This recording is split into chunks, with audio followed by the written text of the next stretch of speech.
He's associate editor also of the journal Wasafiri. Yeah, I love the name, Wasafiri. Yeah. 87, Pilgrim's Way, 1988, and Dottie, 1990, documented the immigrant experience in contemporary Britain from different perspectives. His fourth novel, Paradise, 1994, is set in East Africa during the First World War. Admiring Silence, 1996, tells the story of a young man who leaves Zanzibar and immigrates to England, where he marries and becomes a teacher. Something like yeah. What I was saying there, what you stumbled over was Can we public. use the mic? Sorry. Really? Yeah, I'll sit sorry. down. Honestly, sorry. I think people just like microphones here. What I was saying there and what you were stumbling over was that phrase public dealings. But which I meant in that is that the way people speak in public, I don't mean individuals speak in public, but people who represent something, or the discourse, or the public maybe discourse. politicians or whatever, there is greater self-awareness of the language of race in a way that wasn't the case when I first went to England. When I first went there at that time, there were, like you mentioned, the Powell incident, but just generally people weren't at all self-conscious about saying really quite ugly things to your face. They perhaps didn't even think they were saying anything particularly ugly. You know, there was just this assumption that people could say, using words that were, or ways of addressing you that were offensive. You could go through almost any series of events, get on a bus, to pay the conductor, go to a shop to buy something, walk down the street. At any moment, you might have an encounter with somebody that you don't know, or somebody who just says something, maybe not violently abusive, but something that is. Yeah. And in your dealings with people generally, you're kind of ready. Everything you do, you're ready for somebody to be stupid about what you say. I remember once applying for a job, and I was accepted for the job. I mean, this is classic because you think this is funny, but it isn't really. And then I actually turned up, and he looked at me and he said, "Sorry."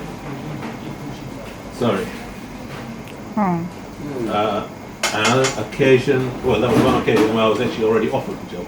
Another occasion where I went for an interview, and as soon as job's been taken. Now, I'm not, and these were kind of really minor things. They're not big things. I wasn't going for a job as a consultant surgeon or something like that. It was more like answering the phone, trucker's business or something like that. Or some kind of assistant in the bookshop or something like that. Nothing big. But there was this atmosphere, this constant going on all around you, let alone what was said above you in the coded language of the time about basically we really would rather you went away. We don't want people like you here. Well, what I'm saying there is that these are in some respects more generous times. At least this is 2001.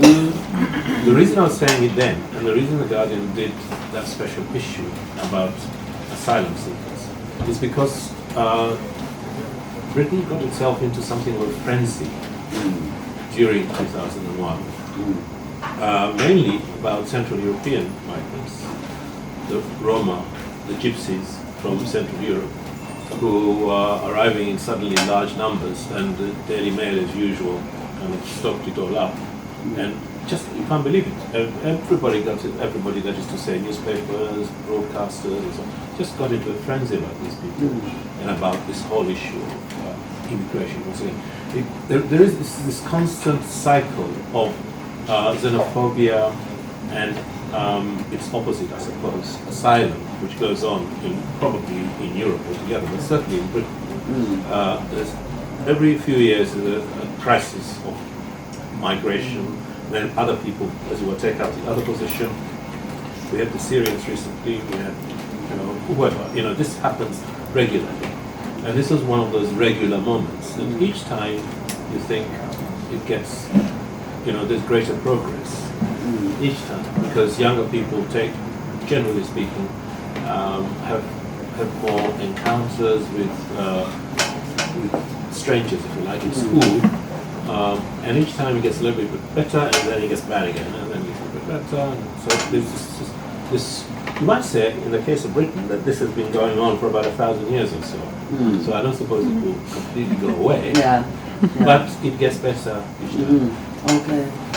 In the world is bound to have its own bearings on She's your not writings. using a microphone.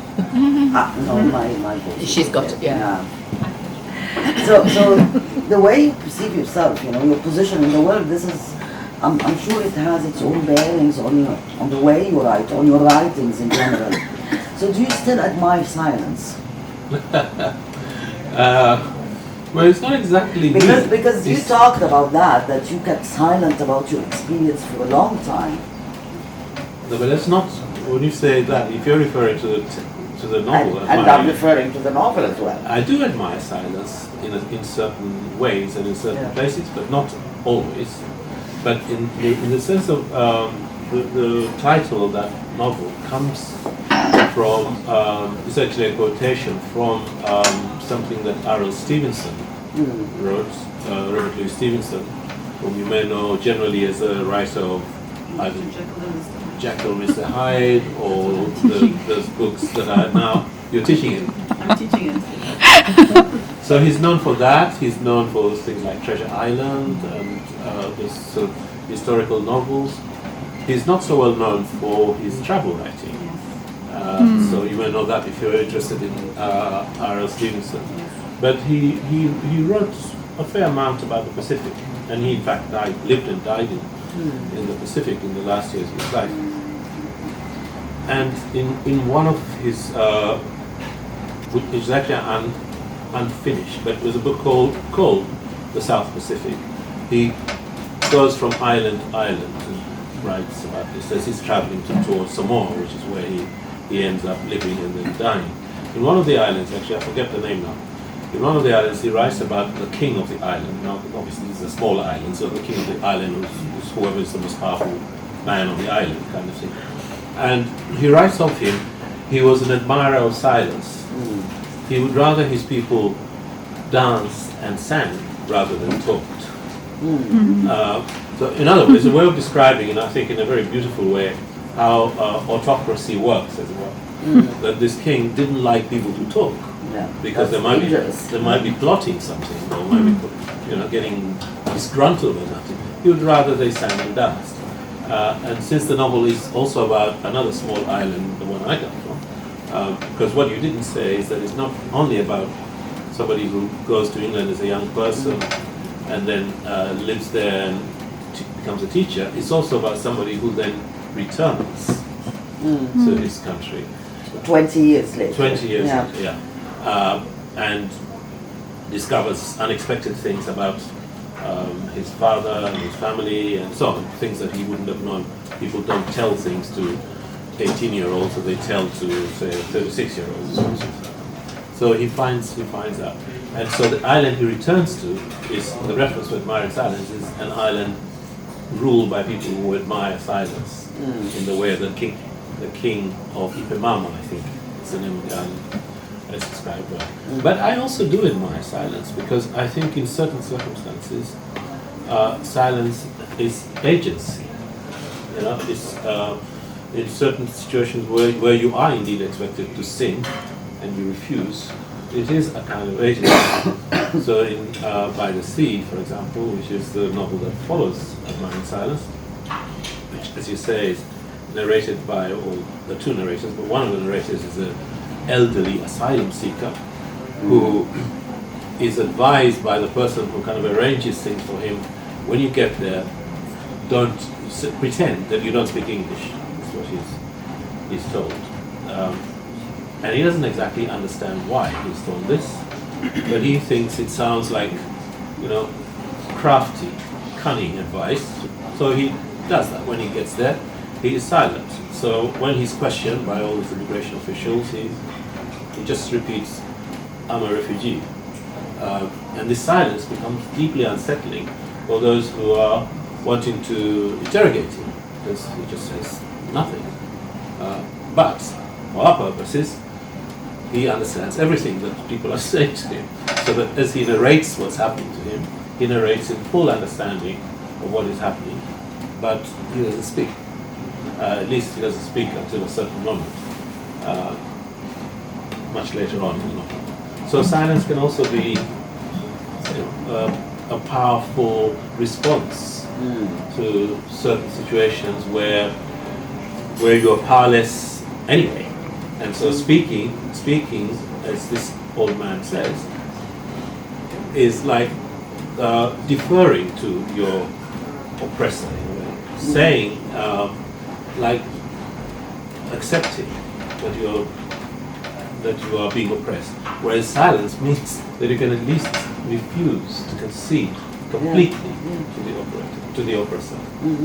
So yeah, I do admire silence in that way. But there are other moments when you have to speak. So there, as you can see right now, I'm quite happy to speak. As well. And into the microphone. I don't know if I'm doing that right, but yeah.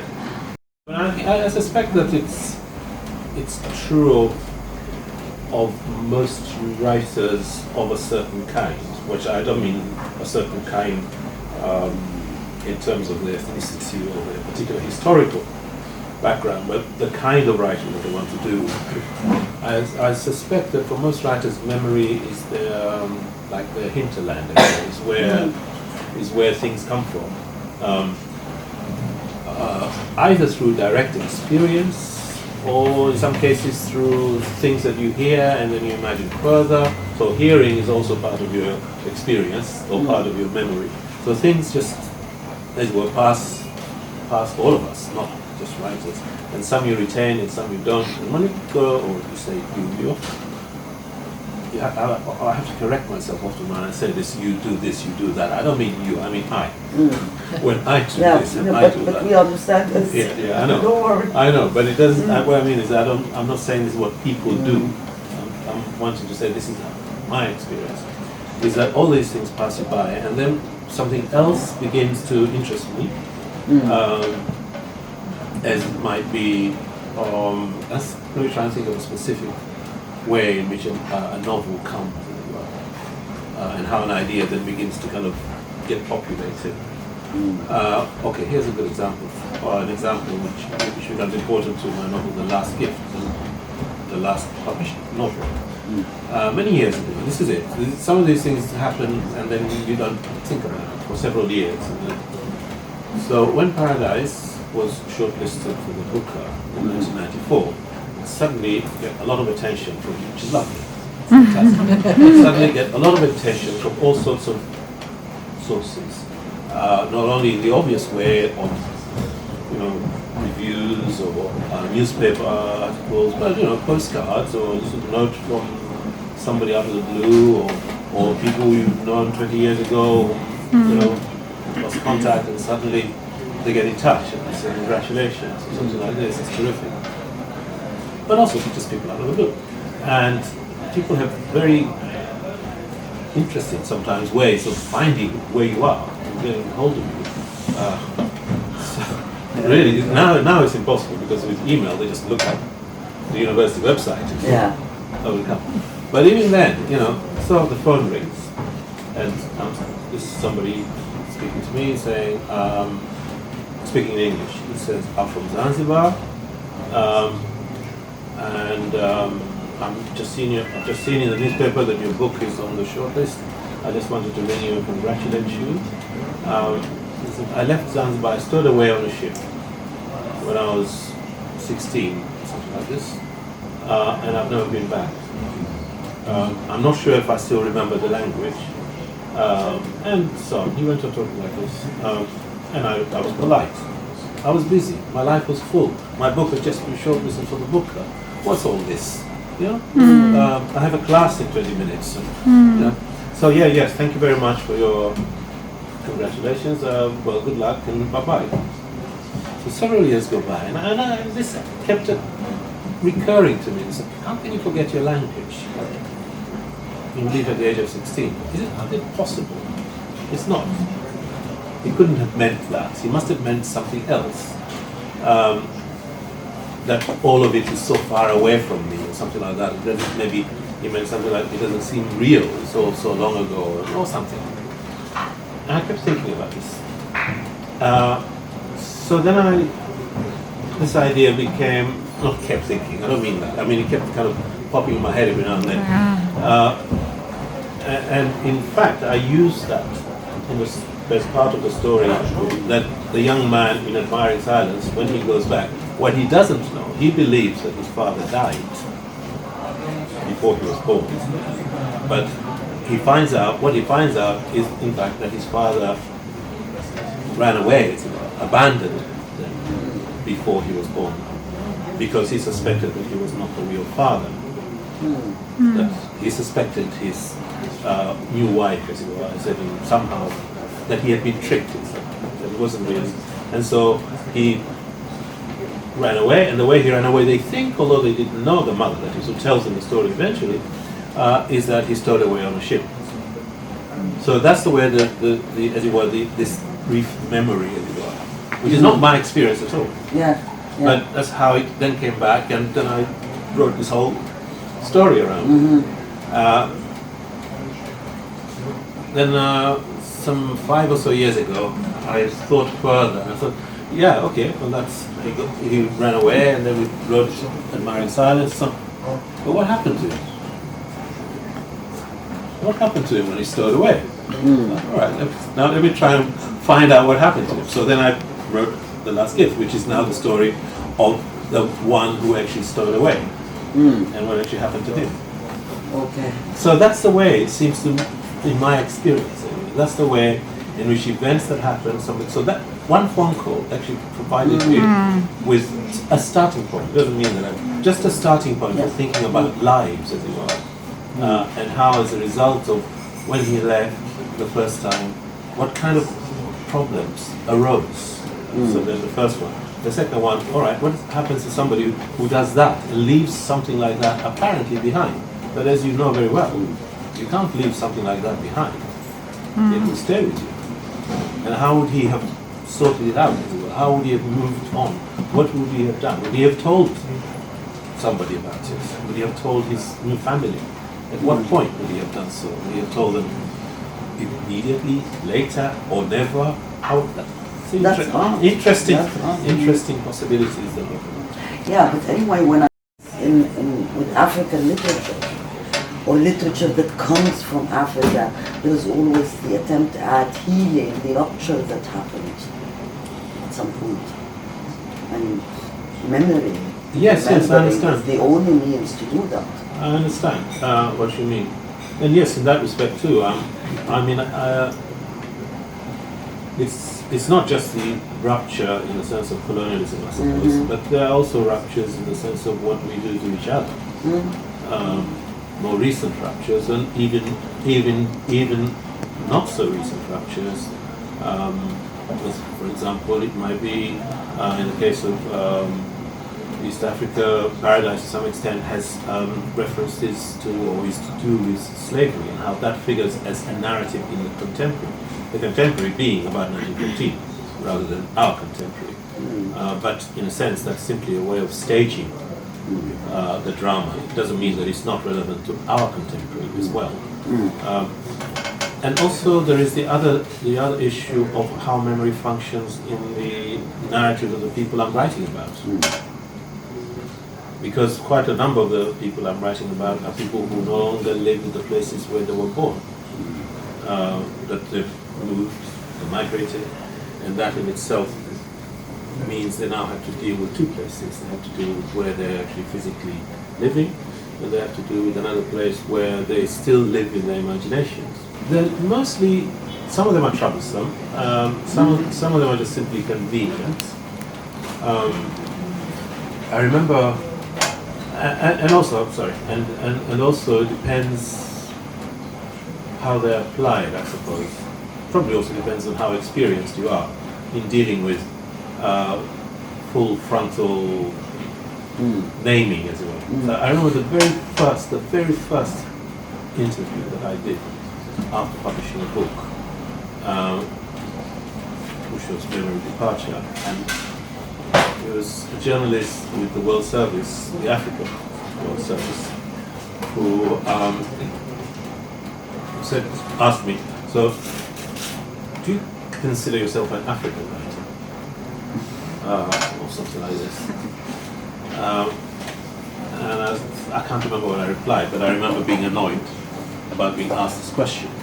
Partly because at the time, there was a certain kind of border guarding, as it were. Who is an African and who is not? Yeah. Who is allowed to speak about it and who is not? And this kind of thing.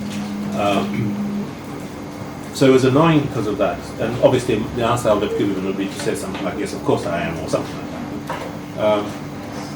And we heard something like that today, did we not, at the conference, about Laila Lalami, who was excluded from a list of African writers or something. I can't remember who was saying that. Maybe some of you were there when this was being said.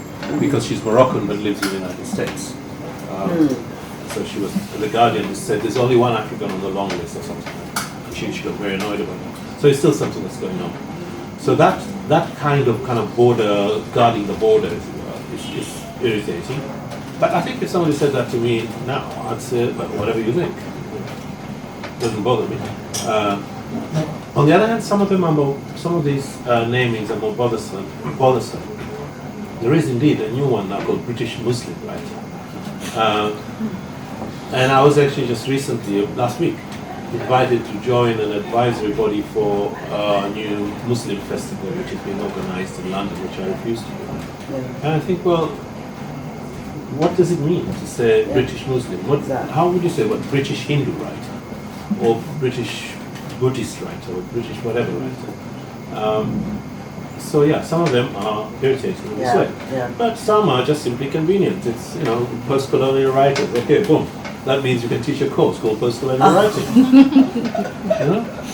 So that's fine. I don't really mind so much. And I think it's also actually because when you start, you're very, very sensitive about how the book is going to be received, because you don't know who your readers are. You haven't yet got any readers. You're just starting out. But when you reach book number 9 or 8, I think it's number 9 is coming out in May, you do know you've got readers because you've met them, they've either spoken to you, they've written something like that. So you know you've got readers who understand what you're doing. So if somebody calls you a name you don't like, you might just say like, look, I don't like that. But it's not quite as terrifying as when you don't have any readers. And you think, this person calling me this is going to mislead everybody and nobody's going to read my books. So it's more worrying, I think, at that stage. For a start, I don't teach post-colonial theory. I teach post-colonial writing. I know. In which very little theory as such. Well, I don't teach theory. I may refer to it because I know about it, and I might say to my student, if you're interested in understanding the way that somebody like Kami Baba uses the term hybridity, this is the article to go and read. But it's not my business to say to them, okay, we're going to read this through some kind of theoretical position occupied by such and such or something like that. I teach the text. I teach the text in the way that I find most sensible, but I also want to make my students aware of what the debate is, whatever it is. So I tell them about these other people who have their opinions on this matter. I don't instruct them to go and read this or go and read that. I tell them about it so that they're knowledgeable. And of course, if they decide to write an essay or to speak about such and such, and they don't show any knowledge of this debate, then obviously they won't be doing very well. So I would expect them to have a knowledge of the debate, of what people are saying, because they're going to turn to be experts in this field of writing. So this is as far as I go with this. But I don't think it's fair, really, to expect these theorists whom I don't teach to be able to offer solutions to social and political problems that are going on in the world. Definitely not. Definitely not. No, I don't expect that, but you know, theory comes out of a discourse in reality, and now the discourse of all that relates to immigrants. There is a crisis now, you know, with all immigrants coming from here and there, coming from everywhere, going everywhere. So, and post-colonial theory, or this is at least how I see it, must engage with that, since it already started because of that, you know, post-colonial. So, well, I think you keep using post-colonial theory, which is what I'm saying. I don't think it's all to do with that. Writings, well, yeah, not just me, but let's say, if you're meaning as it were, a post-colonial discourse, which might include fiction, which might include poetry, which might include political commentary, which might include academic theory, all of those kind of things. Again, I don't think it's right to say that the post-colonial discourse does not engage with contemporary problems of this kind. You have novels about migration and asylum seekers, you have reports, people writing reports in newspapers about these issues, you have politicians arguing about it. It may be that theories don't do it, but then theories very often, they would say, with pride, that we don't engage with, you know, kind of daily social issues. We're engaging with theory. yeah, okay. Okay, and theory means it's applicable to any situation. They would say theory. That's the meaning of theory. Is that it's applicable to any. You can't have a theory about women in Bedfordshire asylum seeker That's true. detention. That's true. That Definitely. wouldn't be a theory. Yeah. Yeah, Of so course. that would be that's not me saying that. I'm just saying that's how somebody who's a theorist would say. You're asking me the wrong questions. I see. So this section's called The Walled Garden. The boy first. His name was Yusuf, and he left his home suddenly during his 12th year. He remembered it was a season of drought. He picked his moment. He remembered it was the season of drought, when every day was the same as the last. Unexpected flowers bloomed and died. Strange insects scuttled from under rocks and writhed to their deaths in the burning light. The sun made distant trees tremble in the air and made the houses shudder and heave for breath. Clouds of dust puffed up at every tramping footfall, and a hard-edged stillness lay over the daylight hours. Precise moments like that came back of the season. He saw two Europeans on the railway platform at that time, the first he had ever seen. He was not frightened, not at first.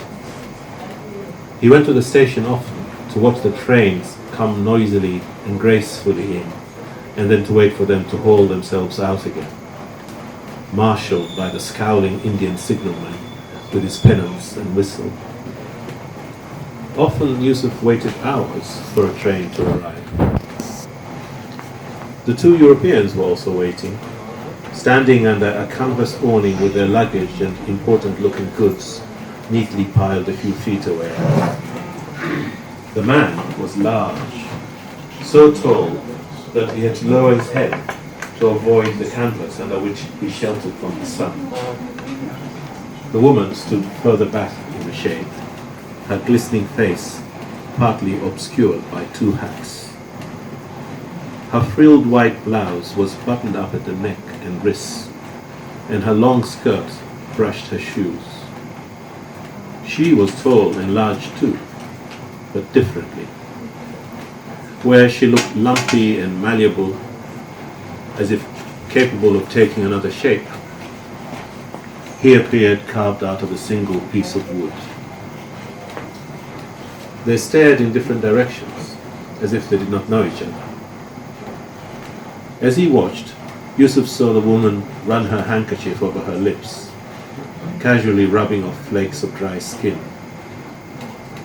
The man's face was mottled with red, and as his eyes moved slowly over the cramped landscape of the station, taking in the locked wooden storehouses and the huge yellow flag with its picture of a glaring black bird, Yusuf was able to take a long look at him. Then he turned and saw Yusuf staring. The man glanced away at first and then looked back at Yusuf for a long moment. Yusuf could not tear his eyes away.